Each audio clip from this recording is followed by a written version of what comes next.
مولاي صل وسلم دائما أبدا على حبيبك خير الخلق كلهم.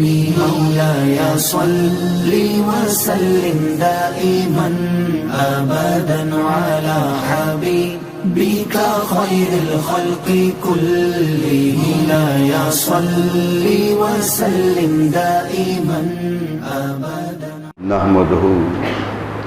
نحمده ونصلي ونسلم على حبيبه الكريم. اما بعد فاعوذ بالله من الشيطان الرجيم. بسم الله الرحمن الرحيم. شهر رمضان الذي انزل فيه القرآن هدى للناس وبينات من الهدى والفرقان فمن شهد منكم الشهر فليصم. صدق اللہ مولانا العظیم. حضرات اکرامی، انہی آیات کا تسلسل ہے جو پچھلے جمعے میں پیش کی تھی. پچھلی آیات میں کہا گیا تھا کہ روزہ فرض کیا گیا ہے، جیسا کہ پہلی امتوں پہ فرض تھا، اور اس کے کچھ مسائل بیان کر دیے گئے کہ کس کو رکھنا ہے، کس کو اجازت ہے نہ رکھنے کی. اب اس آیت میں واضح کر دیا گیا کہ روزہ کس مہینے کا ہے. یہ پچھلی آیت میں مہینے کا ذکر نہیں ہے، ذکر ہے کہ روزہ فرض ہے اور یوں رکھنا ہے.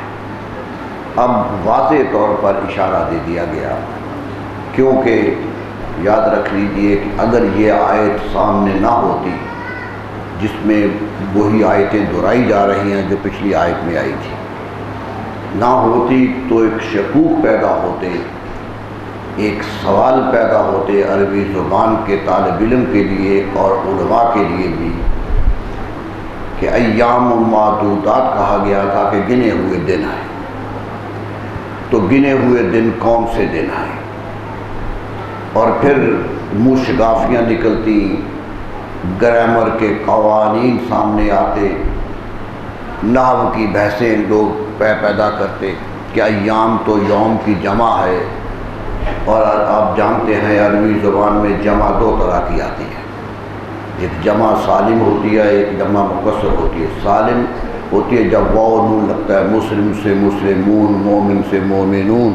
یہ جمع ہے جس میں مراد ہے ایک مومن اور سب مومن، ایک مسلمان اور سب مسلمان.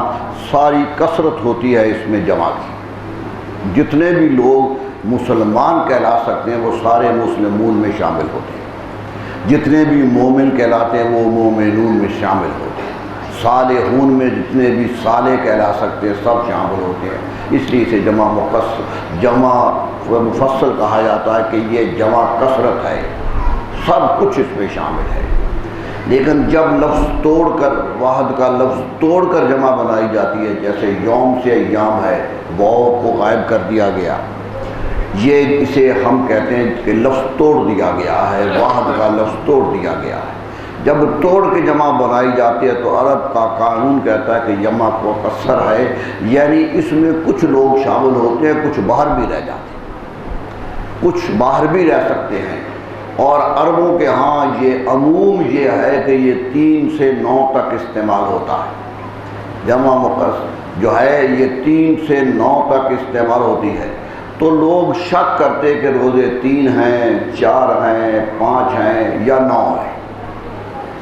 اگر ایام معدودات پر ہی بات ختم کر دی جاتی تو قواعد کے شناور جو ہے وہ بڑی بڑی باتیں بناتے کہ یہ روزہ تو 3. اس لیے لوگ کہتے ہیں کہ یوم 20 کے جو روزے ہیں اس سے مراد ہے.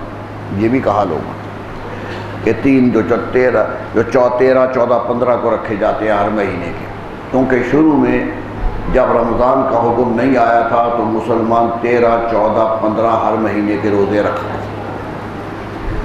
یہ روزے رہے، رسول اکرم صلی اللہ علیہ وسلم خود رکھتے رہے. تو ایک شکوک پیدا ہو سکتے تھے. قرآن نے کسی کے ذہن میں کوئی شک نہیں رہنے دیا،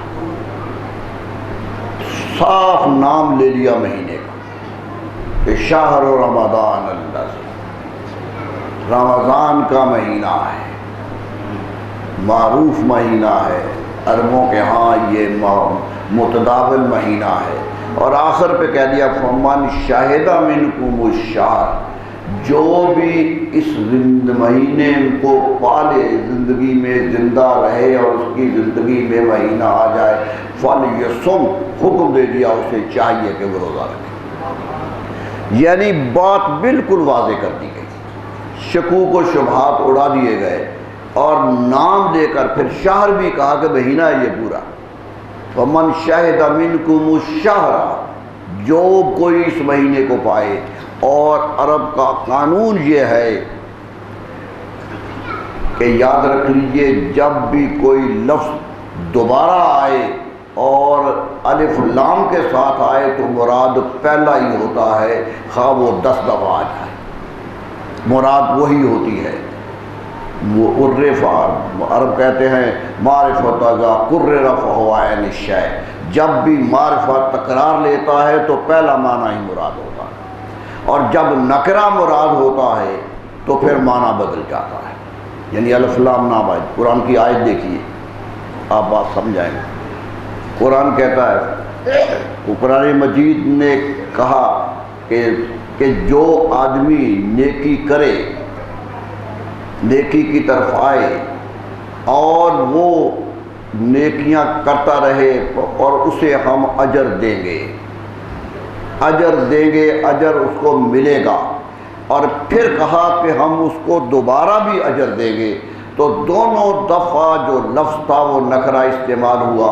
علماء نے کہا مراد یہ ہے کہ پہلے ایک اجر ملے گا اور دوسری دفعہ دوسرا اجر ملے گا، یعنی ایک نیکی پر دو دفعہ اجر ملے گا۔ قرآن کا معنی یہ ہے، تو معلوم ہوا تکرار لیتا ہے۔ تو قرآن کہتا ہے شہر رمضان الذی، رمضان کا مہینہ وہ مہینہ ہے انزل فیہ القرآن، یہ مہینے کی شناخت یہ ہے کہ اس میں قرآن نازل ہوا تھا۔ میں نے آپ کو بتایا تھا کہ پورا کا پورا قرآن لوح محفوظ سے آسمان دنیا تک رمضان میں آیا ہے، اسی مہینے میں نازل ہوا۔ حضرت عبداللہ بن عباس رضی اللہ سید المفسرین نے حتمی طور پر یہ کہا کہ یہ اترا، اور وہاں سے ضرورت کے مطابق آیت آیت کر کے اترتا رہا، اور 23 سال کا عرصہ لگ گیا۔ تو معلوم ہوا یہی۔ اور دوسری قرآن انا انزلناہ فی لیلۃ القدر، ہم نے اسے قدر کی رات میں اتارا ہے۔ دونوں کو اکٹھا کریں تو صاف محسوس ہوتا ہے کہ قرآن کہہ رہا ہے رمضان کا مہینہ تھا اور قدر کی رات تھی جب قرآن اتارا گیا۔ دونوں آیتوں کا کوئی اجتماع کریں تو بات بڑی واضح ہو جاتی ہے کہ رمضان کا مہینہ تھا اور قدر کی رات تھی، اور اس سے یہ بھی ثابت ہو گیا کہ قدر کی رات رمضان میں ہے۔ یہ بھی شک نکل گیا کہ قدر کی رات کس مہینے میں ہے۔ قرآن نے کہا کہ اس کو ہم نے نازل کیا ہے قرآن کو لیلۃ القدر میں، اور لیلۃ القدر میں، اور کہہ دیا کہ رمضان میں نازل کیا تھا، تو معلوم ہوا لیلۃ القدر رمضان میں ہے، اور یہی وہ رات ہے جب قرآن نازل ہوا۔ تو میرے دوستو، ہم اس مہینے میں ہے جس میں قرآن نازل ہوا، اس لیے اس کو پڑھا جاتا ہے بار بار، اس لیے اس کو ہر طریق سے پڑھنے کی کوشش کی جاتی ہے، تلاوت بھی کی جاتی ہے۔ حکم دیا تلاوت کرو، جتنا کر سکتے کرو۔ تراویح میں پڑھا جاتا ہے، پڑھتے تھے۔ تراویح کے بارے میں ایک بات کہہ دوں کہ نبی صلی اللہ علیہ وسلم نے 3 دن جماعت کروائی ہے، تراویح کی 3 دن جماعت خود کروائی ہے، اور چوتھے دن نہیں گیا، جیسا کہ میں نے بتایا تھا کہ آپ نے کہا فرض ہونے کا مجھے شک ہے، تو نہیں ہوئی۔ حضرت فاروق اعظم کا زمانہ تھا تو لوگ اپنی اپنی پڑھنے لگ گئے۔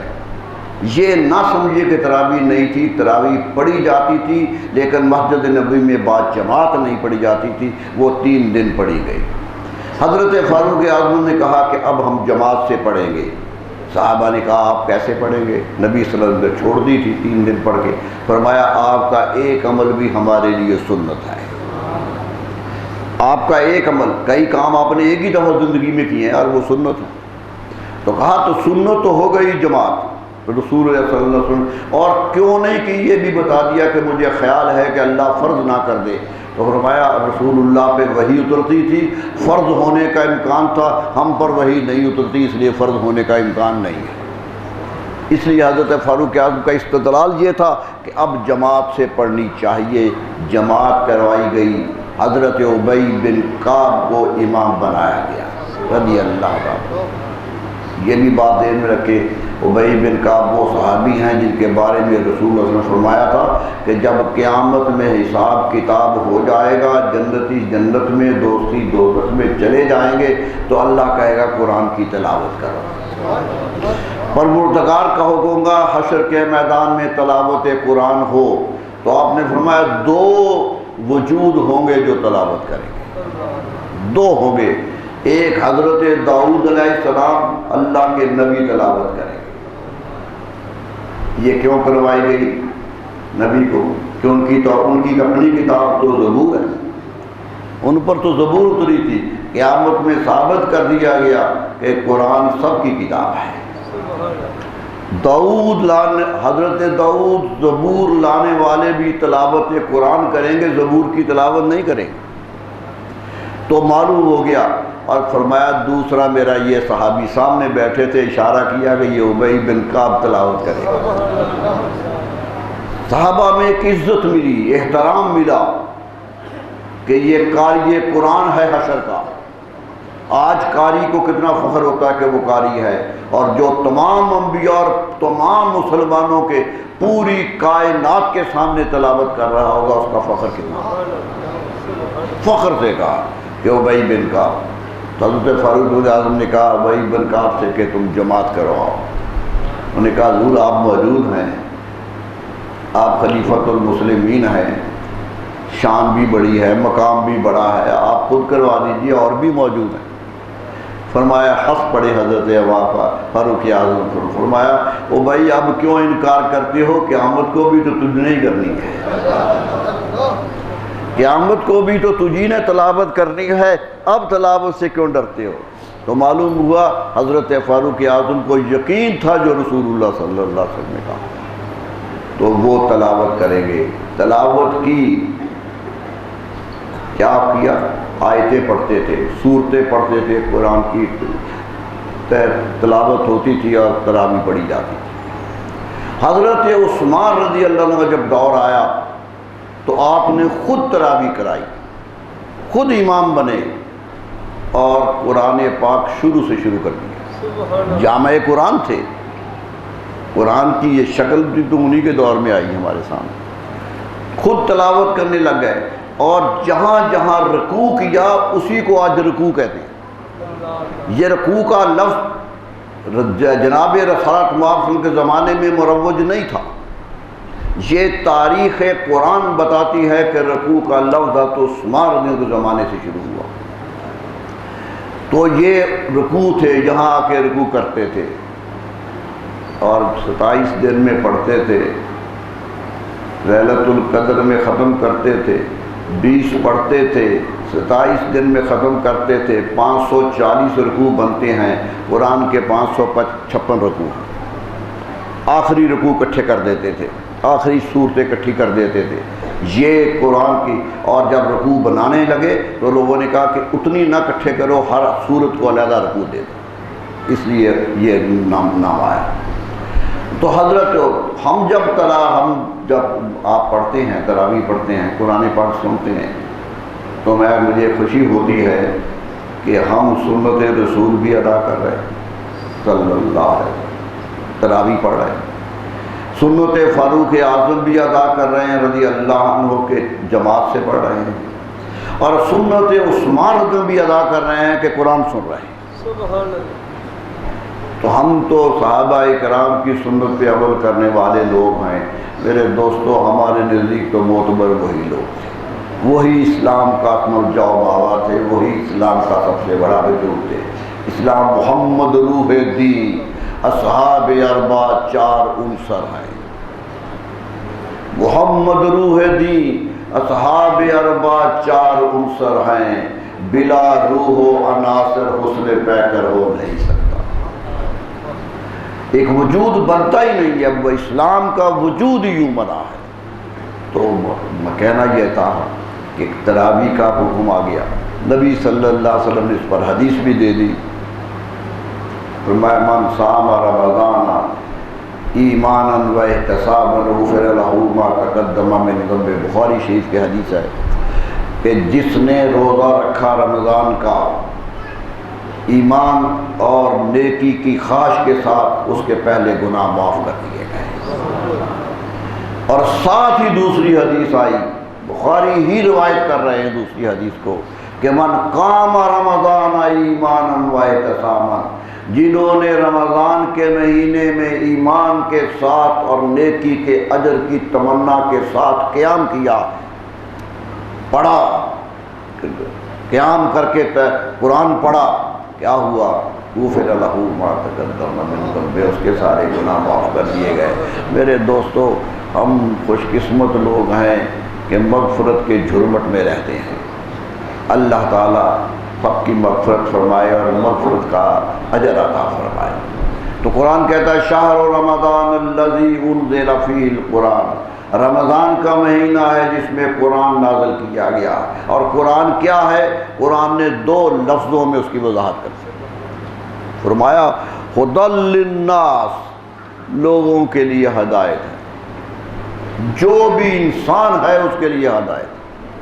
ھدی للمؤمنین نہیں کہا، ھدی للناس کا، پوری انسانیت کے لیے ہدایت کی کتاب اگر ہے تو قرآن ہے، یہ نصاب انسانیت ہے۔ دیکھیے، میں اکثر یہ مثال دیتا ہوں کہ ایک باپ کے 4 بیٹے ہوں، ایک ڈاکٹر ہو، ایک انجینئر ہو، ایک ذمہ دار ہو، ایک چلو پڑھانے والا معلم ہو، چاروں ہی اپنا اپنا کام کر رہے ہیں، ان کے شعبے اپنے اپنے ہیں، علم کی شاخیں اپنی اپنی ہیں، وہ اپنا اپنا علم پڑھتے ہیں۔ یہ شعبہ جاتی علم ہے، یہ شعبے ہیں جو تقسیم ہو گئے ہیں، لیکن یہ یاد رکھیں کہ چاروں انسان بھی ہیں۔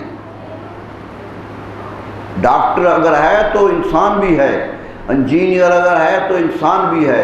اگر وہ انسان نہیں ہے تو ڈاکٹر بھی ناکارہ ہے، انجینئر بھی ناکارہ ہے، پھر وہ ظالم ہے، ظلم کرتا ہے۔ انسانیت کی قدر جب تک نہ ہو کوئی شعبہ ترقی نہیں کرتا۔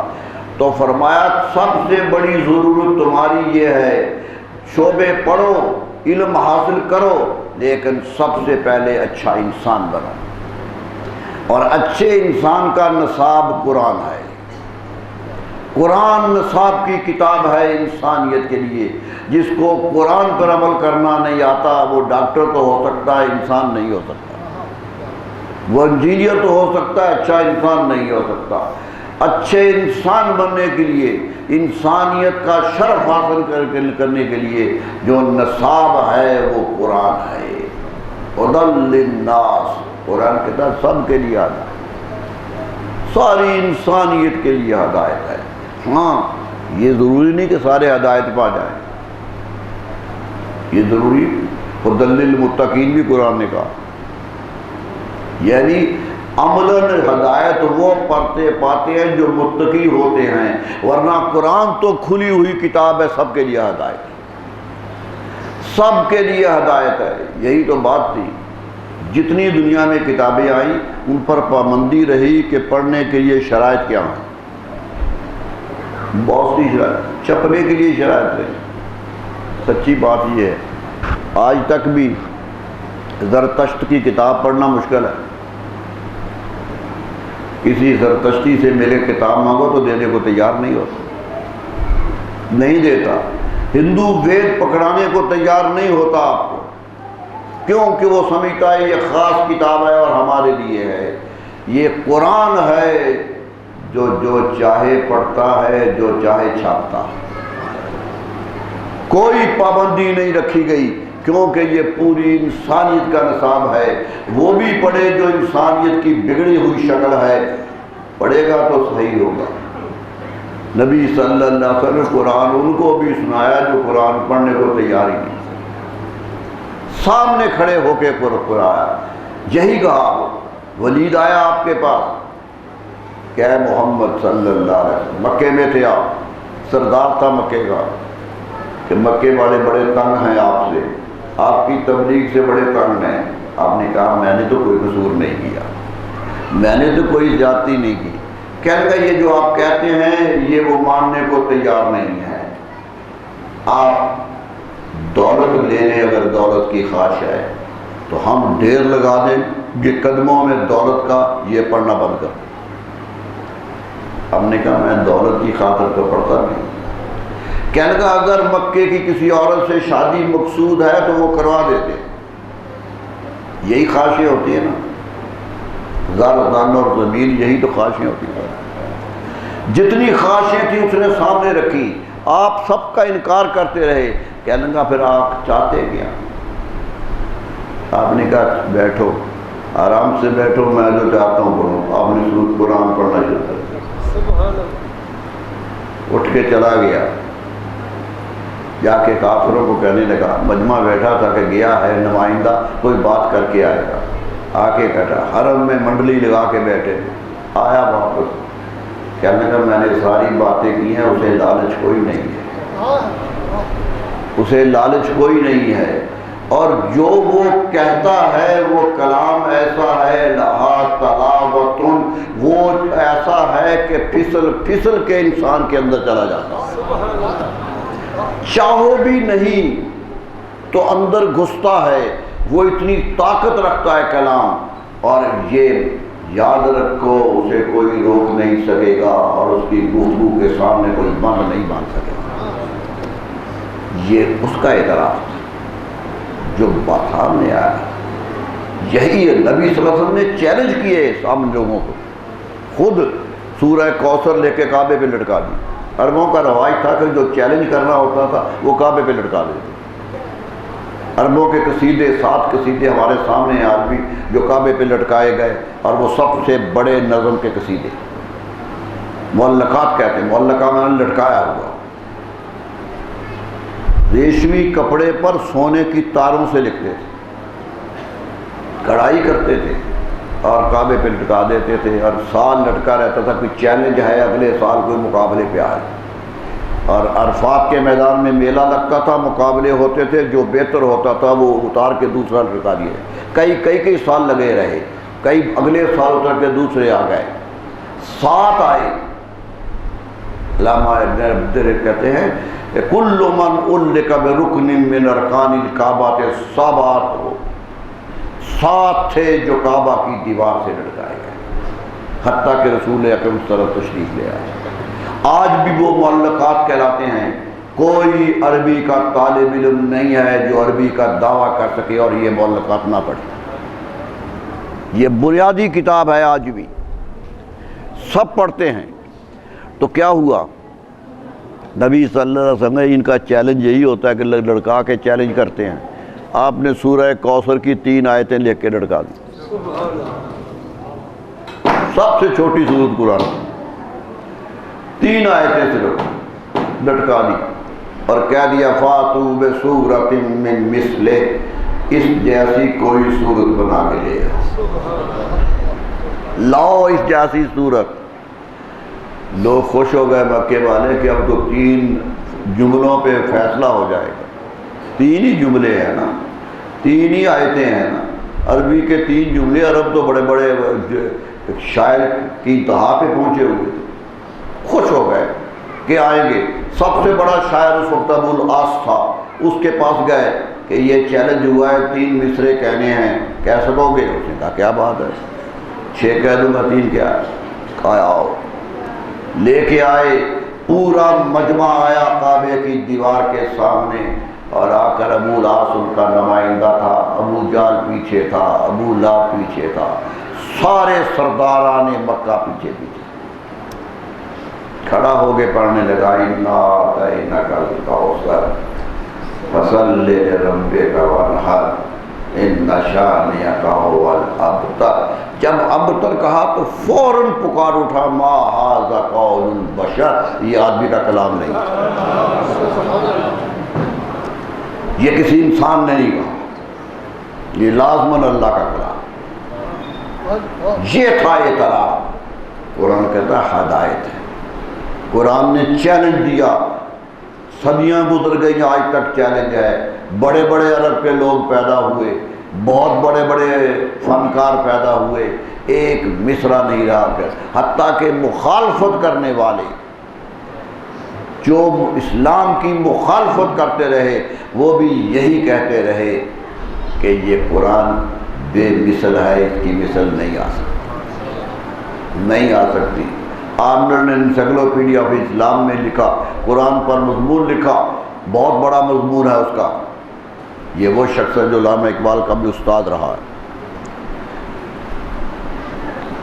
قرآن پر لکھا، مضمون لکھا، اور کہا کہ قرآن کا لفظ لفظ ایسی روشنی ہے کہ اگر آنکھ کھلی ہو تو روشنیاں نظر آتی ہیں، یہ نظر آتی ہیں، سب سے بڑی روشنی۔ اور علامہ اقبال نے کہا کہ سب سے بڑی روشنی پر ہم نے سب سے زیادہ ظلم کیا ہے۔ اقبال نے بڑے درد مندی سے کہا۔ کسی نے کہا تھا کہ مظلوم کون ہے مسلمانوں میں سب سے زیادہ، اس کا خیال تھا امام حسین کا نام لیں گے، یہی ہے نا نام لیں گے۔ علامہ اقبال کے پاس آئے تھے لوگ کہ سب سے بڑا مظلوم مسلمانوں میں کون ہے، ان کا ذہن تھا کہ اقبال بڑی محبت سے ذکر کرتا ہے اہل بیت کا، کہے گا امام حسین ہے رضی اللہ۔ اقبال نے کہا ایک قرآن مظلوم ہے سب سے زیادہ۔ وہ کہنے لگے جی امام حسین نہیں ہے، فرمایا امام حسین پر ظلم کیوں ہوا تھا کہ وہ قرآن پڑھتے تھے، ظلم تو قرآن پر تھا، قرآن کا عمل نہیں کرنا ہے، تو ظلم جو بھی ہو رہا ہے وہ قرآن پر آج بھی لوگ کوشش کر رہے ہیں۔ جعفری نے قرآن پاک پر 114 اعتراضات کی فہرست چھاپی یورپ سے، پادری تھا بہت بڑا، 114 اعتراضات کی لائن لگائی، کتاب لکھنے والوں نے کسی نے اس کا حوالہ ہی نہیں دیا، عیسائی مصنف اسے چھوڑ گئے، کہنے کہ یہ اعتراض غلط ہے۔ انسائکلوپیڈیا آف اسلام جو ساری چیزوں کو اکٹھا کرتا ہے، اس نے جعفری کے اعتراضات کا ذکر نہیں کیا۔ کیوں؟ وہ خود سمجھتے تھے کہ یہ انسان کا کلام نہیں ہے، یہ کلام الہی ہے۔ قرآن کہتا ہے رمضان کا مہینہ شرف رکھتا ہے کہ اس میں خدا کا آخری پیغام آیا ہے، آخری پیغام اترا ہے۔ فرمایا ہدی للناس، یہ ہدایت ہے انسانیت کے لیے۔ جب بھی انسان نے ہدایت پانی ہے تو قرآن پڑھنا ہے، قرآن کے بغیر کچھ نہیں، حرف اورا ریب نئے تبدیل نئے، اقبال کہتے ہیں اس کے کوئی حرف کو نہ تبدیل کیا جا سکتا ہے نہ اس میں شک ڈالا جا سکتا۔ حرف اورا ریب نئے تبدیل نئے، معنیس شرمندہ تعویل نئے، اس کے معنی کو اپنی من پسند معنی بھی نہیں دیے جا سکتے ہیں۔ کیوں؟ کیا وجہ؟ اقبال نے وجہ لکھی اس کی، کیوں نہیں بدل سکتا؟ فرمایا نوع انسان را پیام آخری، یہ انسانیت کے لیے اللہ کا آخری پیغام ہے، نوع انسان را پیام آخری، اور دلیل دی کہ حامل او رحمت للعالمین، لے کے رحمت عالمین صلی اللہ علیہ وسلم آئے تھے، یہ حامل قرآن تھے، وہ لے کے آئے تھے۔ قرآن آیا اور اتنی شان سے آیا کہ سب سے بڑے رسول پر آیا۔ فرمایا ہدی للناس، لوگوں کے لیے ہدایت ہے، وبینات من الہدی والفرقان۔ فرمایا ہدایت کی نشانیاں تلاش کرنی ہوں تو پھر بھی اسی کو دیکھو، اسی کو دیکھو۔ جب بھی ہدایت کی کوئی نشانی تلاش کرنی ہے تو قرآن کو دیکھو۔ روشنی جب بھی چاہیے، جب بھی کوئی چیز، عجیب بات ہے، قرآن ایک مختصر سی کتاب ہے، یہ ترجمے کے ساتھ بھی اتنی ہے، چھوٹے سائز پاکٹ میں آ جاتی ہے، اتنی چھوٹی چھپتی ہے، اتنی چھوٹی کتاب، لیکن کائنات قرآن کہتا لا رطب ولا یابس الا فی کتاب مبین۔ فرمایا دنیا کی کوئی خشک و تر چیز نہیں ہے جس کا ہم نے قرآن میں ذکر نہیں کیا۔ قرآن میں ہدایت ہے، اس دور کے مسلمان کی بھی ہدایت تھی، قیامت تک آنے والے مسلمان کے لیے بھی ہدایت ہے۔ یہ نہیں کہ یہ وقت کے پابند ہے، دنیا کی کوئی کتاب ایک صدی چل جائے تو بڑی کامیاب کتاب ہوتی ہے، کیونکہ دنیا کے حالات بدل چکے ہوتے ہیں۔ یہی قرآن ہے جو صدیاں گزرنے کے باوجود وہی ہے اور وہی زندہ ہے اور اسی کا معنی چل رہا ہے، اسی کا مفہوم چاہ رہا ہے۔ بینات من الخدا، فرمایا ہدایت کی کوئی نشانی دیکھنی ہو تو قرآن ہے۔ فرقان کہا قرآن میں کہ جب حق و باطل میں شک ہو جائے کہ سچ کیا ہے جھوٹ کیا ہے، پھر بھی مڑ کے قرآن کو دیکھو۔ قرآن جدھر اپنا وزن ڈال دے وہی سچ ہے، جہاں قرآن کا حکم آ جائے وہی فرقان ہے۔ قرآن فرقان ہے، یہ زندگی کا حصہ ہے کہ تقسیم کر دیتا ہے انسانیت کو، ماننے والا اور صف میں آ جاتا ہے اور نہ ماننے والا اور صف میں چلا جاتا ہے۔ عجیب بات ہے، فرقان قرآن کا بھی لقب ہے اور رسول اللہ کا لقب بھی ہے۔ قرآن خود نبی صلی اللہ علیہ وسلم نے بخاری کی حدیث میں کہا کہ لوگوں یاد رکھو، میں محمد الرسول اللہ صلی اللہ علیہ وسلم تمہیں واضح کر رہا ہوں کہ من اطاع محمدا فقد اطاع اللہ، جس نے محمد صلی اللہ علیہ وسلم کی اطاعت کی ہے اسی نے خدا کی اطاعت کی، جس نے میری اطاعت کی ہے وہی خدا کی اطاعت کر رہا ہے۔ ومن عصى محمدا فقد عصى اللہ، اور جس نے محمد صلی اللہ علیہ وسلم کی نافرمانی کی ہے اس نے اللہ کی نافرمانی کی۔ اب اللہ کی اطاعت اور نافرمانی کا معیار میں ہوں، اور آخر پہ کہہ دیا محمد فرق بین الناس، فرمایا تمہارے درمیان نیک و بد کی تمیز کا معیار میں ہوں معیار۔ دیکھو میرا عمل کیا ہے، دیکھو میرا رویہ کیا ہے۔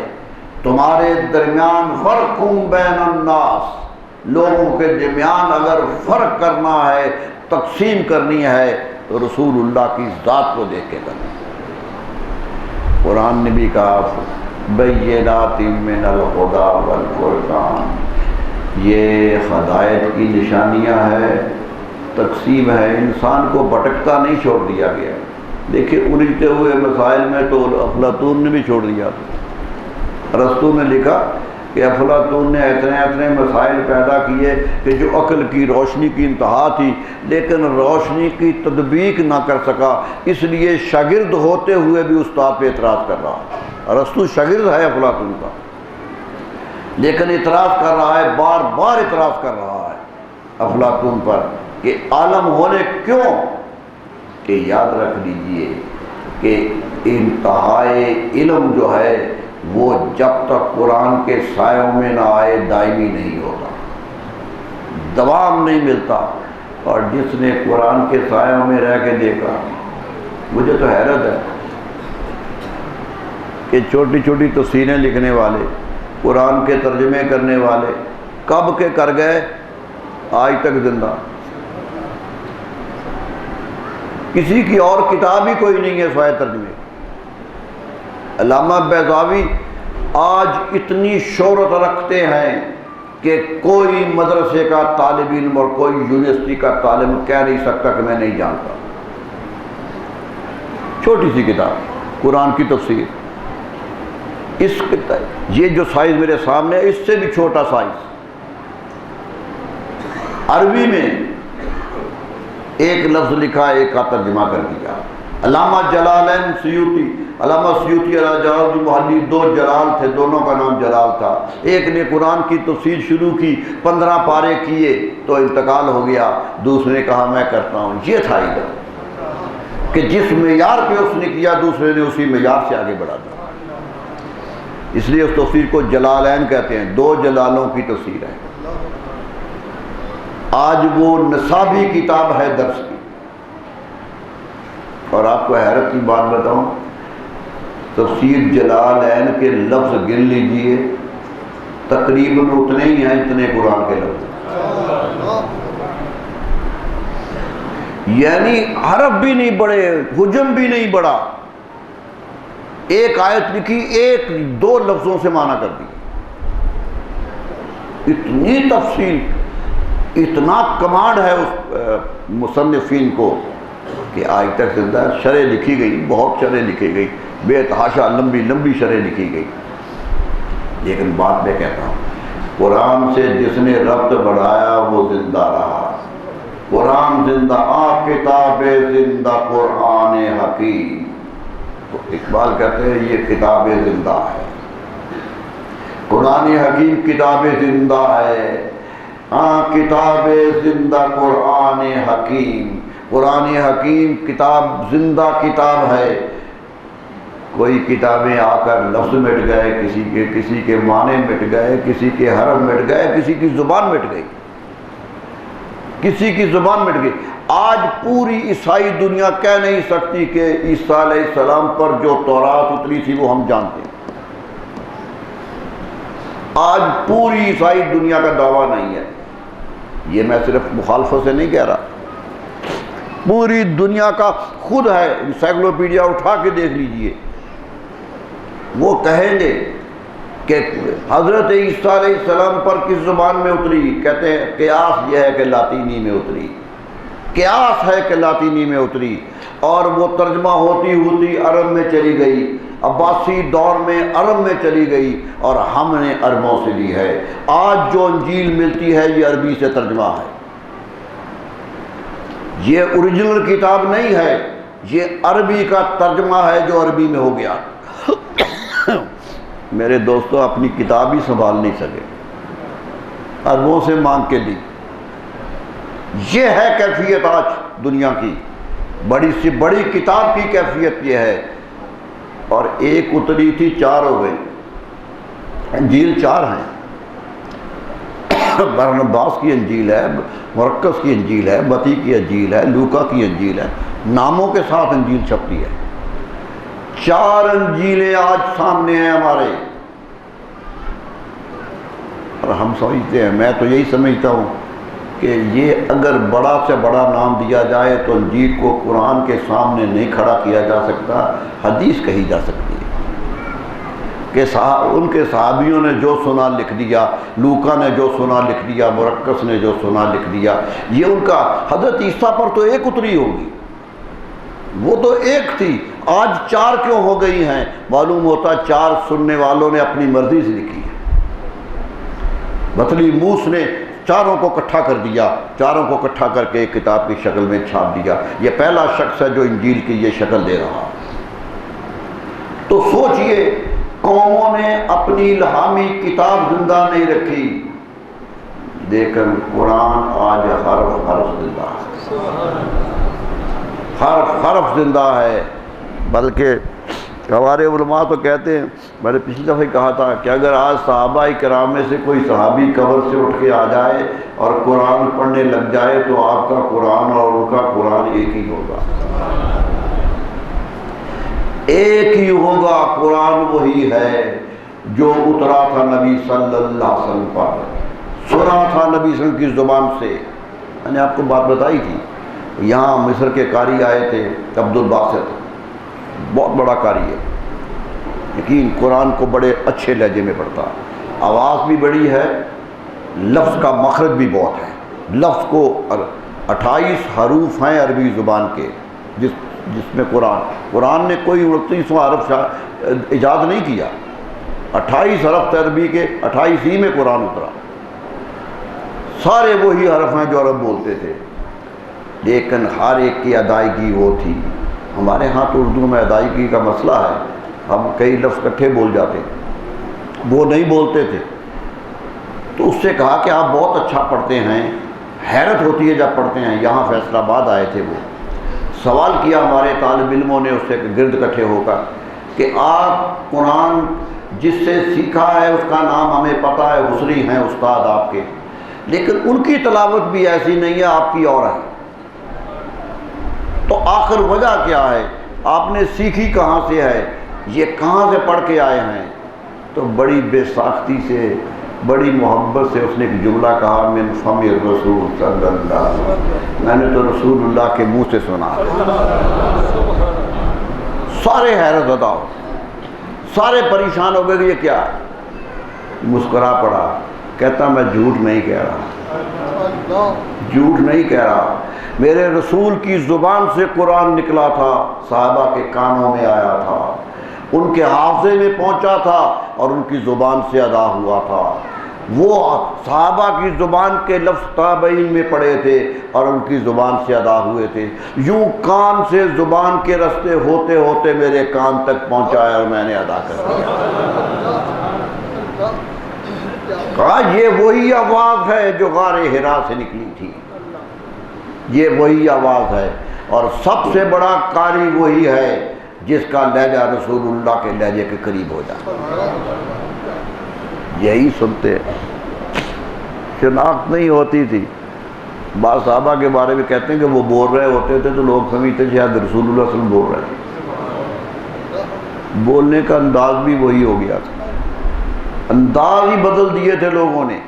تو قرآن ہدایت ہے، قرآن کہتا ہے فمن شہد منکم الشہر فلیصم، جو تم میں سے اس مہینے کو پالے وہ روزہ رکھے۔ اس لیے روزے کا حکم دیا کہ قرآن اترا اس میں، تمہیں قرآن پڑھنے کے لیے اتارا گیا ہے، تمہیں پڑھنا ہے، عمل کرنا ہے، اور قرآن پہ عمل کرنے کے لیے پاکیزگی شرط ہے، اور روزے سے بہتر پاکیزگی کہیں ہو نہیں ہوتی۔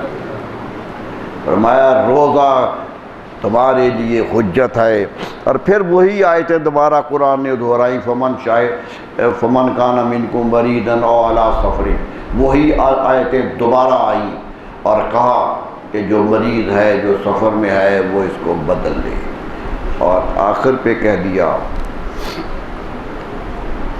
یرید اللہ بکم الیسر ولا یرید بکم العسر، اللہ تمہارے لیے آسانی چاہتا ہے، تنگی نہیں چاہتا۔ عجیب بات ہے، حکم روزے کا دیا جا رہا ہے، روزہ رکھو، فرمایا یہ آسانیاں ہیں تمہارے لیے، چھوٹا سا عمل ہے، اجر بہت ہے، اجر بہت بڑا ہے، روزے کا اجر بہت بہت بڑا اجر ہے، اس لیے تم پر اللہ آسانیاں چاہتا ہے، اور آسانیوں کی وجہ سے حکم دے دیا کہ بیمار ہو تو نہ رکھو، سفر میں ہو تو نہ رکھو، نہ رکھنے کی طاقت ہو تو فدیہ دے۔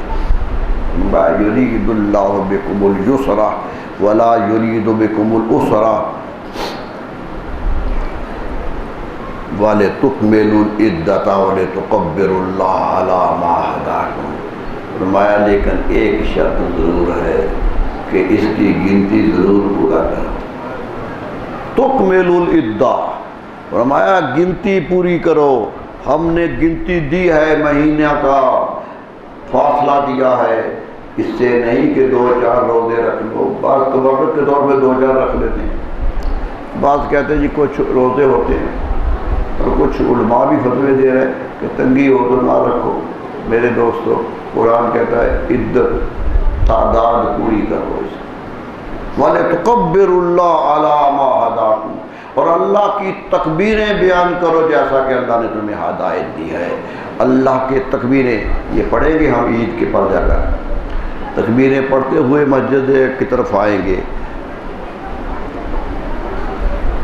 لَعَلَّكُمْ تَشْكُرُونَ، تاکہ تم شکر کرنے والے بن جاؤ۔ میرے دوستو، قرآن کا حکم آپ کے سامنے میں نے پڑھا، قرآن کی آیتیں پڑھی کہ قرآن نے کس طرح روزے کا حکم دیا ہے۔ یاد رکھ لیجئے، یہ روزہ انسانی زندگی کے لیے بہت بڑی سہولت ہے، اور اس سہولت کا استعمال کرنا انسان کے لیے بہت بڑا مفید ہے۔ چند لمحوں کی محنت ہے، کوئی انسان، یہ بات یقینی ہے، یہ ہم فتویٰ نہیں دیتے کہ مشکل ہو تو رکھو۔ خود نبی صلی اللہ علیہ وسلم جا رہے تھے تو صحابہ اکٹھے تھے، کچھ ایک جمگٹا سا تھا، تو درمیان میں ایک چارپائی پڑی تھی، کوئی آدمی لیٹا ہوا تھا۔ آپ نے کہا کیا ہو گیا؟ پوچھا کیا بات ہے؟ لوگوں نے کہا جی یہ ایک آدمی ہے، روزہ رکھا نہیں جا رہا مگر روزہ رکھ کے پڑا ہوا ہے۔ اور سارے اس کو سایہ کیے ہوئے ہیں، ہوا دے رہے ہیں، سخت گرمی ہے، یہ روزہ رکھ کے پڑا ہوا ہے۔ خود نبی صلی اللہ علیہ وسلم نے دیکھا کہ لیٹا ہوا ہے، لوگ کٹے ہیں، چارہ سازی کر رہے ہیں، اور وہ لیٹا ہوا ہے کہ روزہ رکھا ہوا، رکھنے کی طاقت نہیں تھی، رکھ لیا ہے۔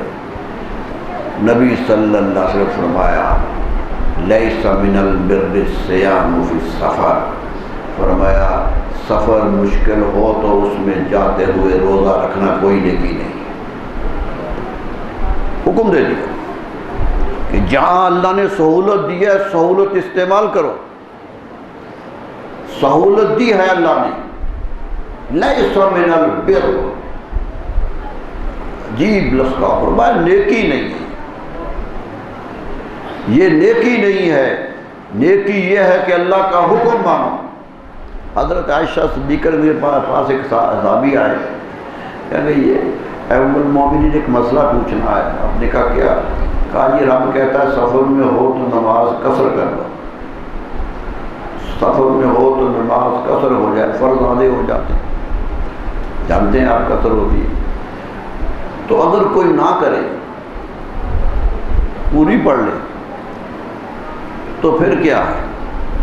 حضرت عائشہ صدیقہ ناراض ہو گئی اور ایک جملہ کہا، صحیح ہے نے روایت کیا، فرمایا صدقۃ تصدق اللہ بہا، یہ اللہ کی نوازش ہے جو اللہ نے تم پر کی ہے، یہ اللہ کا صدقہ ہے جو تم پر آیا ہے، فاقبلوا صدقتہ، اللہ کی اس نوازش کو قبول کرو، انکار کیوں کرتے؟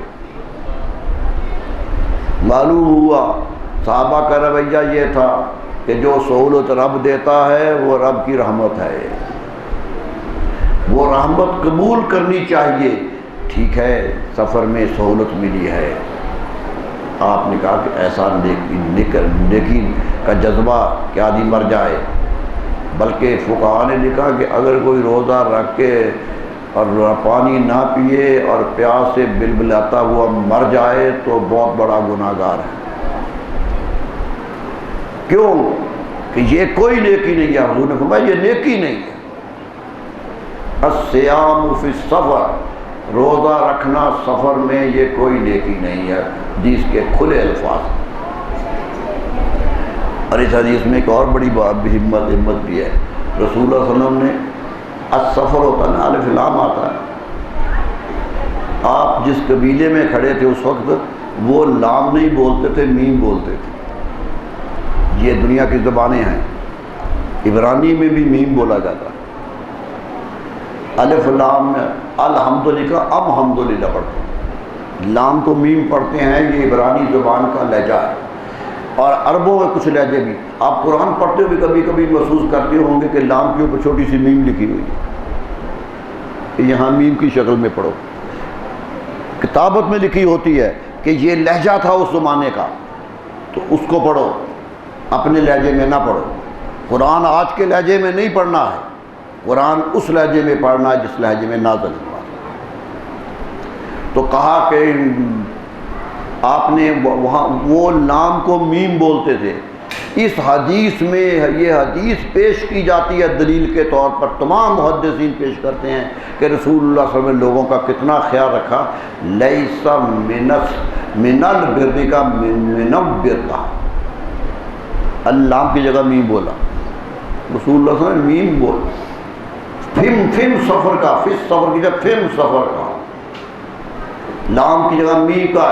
حضور صلی اللہ علیہ وسلم اس حدیث میں جتنے لام آئے تھے اس کی جگہ میم پڑھا، خود پڑھا۔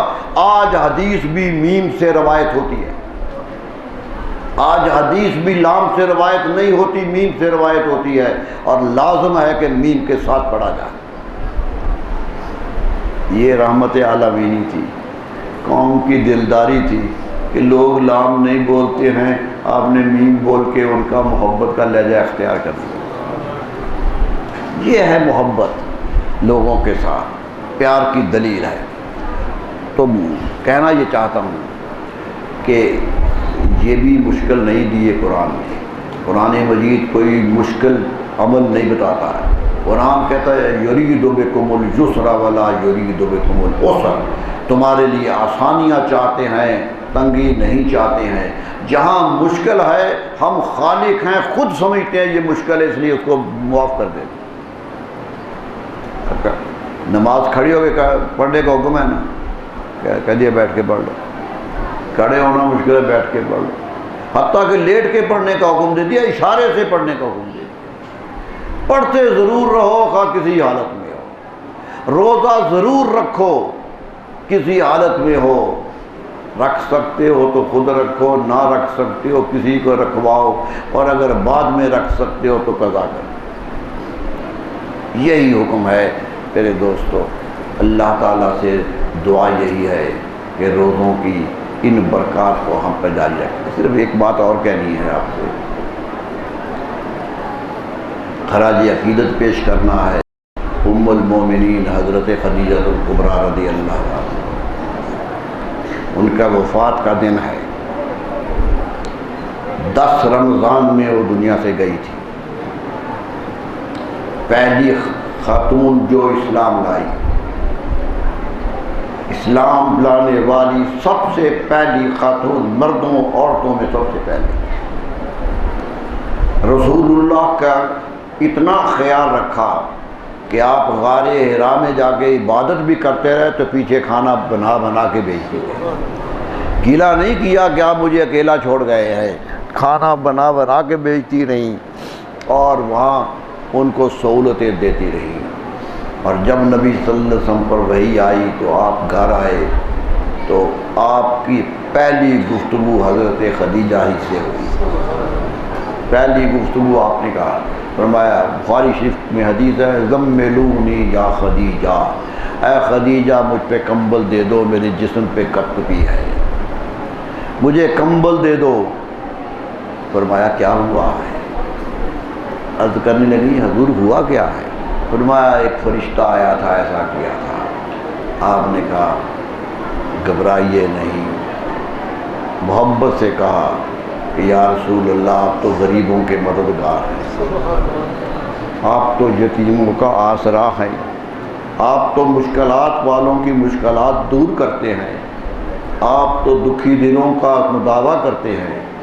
انسانی ہمدردی کے جتنے فعل تھے 4 جملوں میں بیان کیے اور فرمایا لن یضیع اللہ، میں یقین سے کہتی ہوں کہ اللہ آپ کو ضائع نہیں ہونے دے گا، آپ یقیناً بڑے ہیں، لیکن یہ مجھے یقین کرنا ہے کہ یہ فرشتہ تھا نہیں۔ آ کے رسول اللہ کے پاس جڑ کے بیٹھ گئی، رسول اللہ کے ساتھ مل کے بیٹھ گئی۔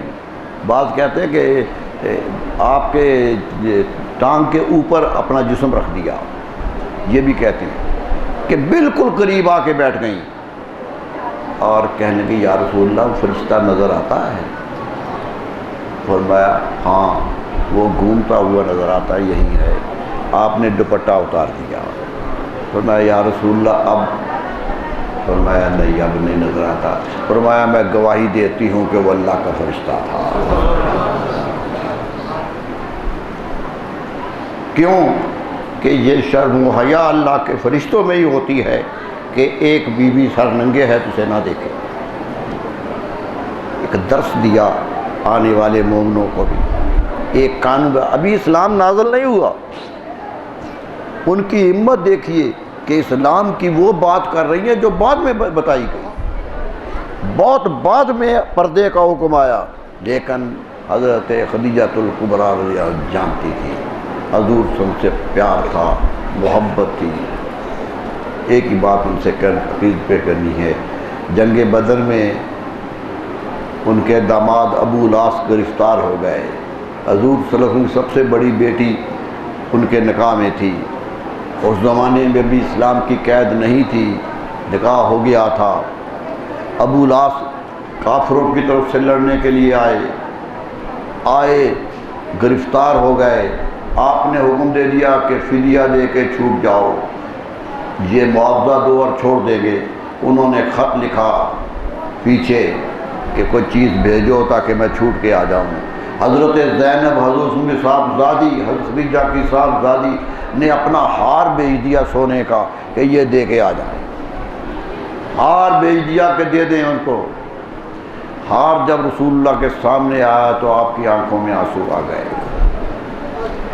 یہ تھی محبت، آنسو آ گئے۔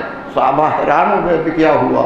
فرمایا صحابہ تم جانتے نہیں ہو، یہ اس کی ماں نے بیٹی کو شادی پر تحفہ دیا۔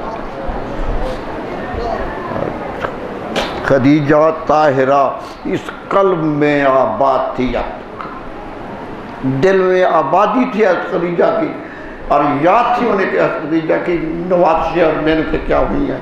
اتنا کام کیا، اتنی محنت کی کہ اتنی خاتون، مکے کی سب سے امیر تر خاتون، جس کے ملازم مشرق و مغرب کی تجارت کرتے ہوئے رہے، کوئی شام جا رہا ہے، کوئی یمن جا رہا ہے، بڑے بڑے ملازم ہیں ان کے، بہت کاروبار ہے۔ رسول اللہ پر آئے تو سارا کا سارا مال نچھاور کر دیا، نچھاور کر دیا، حتیٰ کہ شیب ابی طالب میں جب رسول اللہ کو محبوس کیا گیا، خاندان کو کھانے کے لیے کچھ نہیں ہوتا تھا۔ صحابہ کہتے ہیں کہ اس دور میں زمین سے نکلتے ہوئے گھاس کے تنکے بھی کھائے ہیں، کچھ کھانے کو نہیں ملتا۔ 3 سال مشقت کے سال ہیں شیب ابی طالب میں۔ جائیے کبھی مکے تو شیب ابی طالب کا منظر بھی دیکھیے کہ یہاں کا افطار کیا گیا تھا، اور مکے کی سب سے خاتون اول اسی 3 سال وہیں گزارا کرتی رہی ہیں۔ میرے دوستوں، آنے والی نسلوں کو دے دیا کہ سب کچھ قربان بھی کر دیا ہے، بھوک بھی برداشت کر لی ہے، تنکے کھا کے بھی گزارا کر لیا ہے، لیکن زبان پہ شکوہ نہیں آیا۔ یہ تھی، بہت بڑا نام ہے، اسلام کی تاریخ کا بہت بڑا نام ہے۔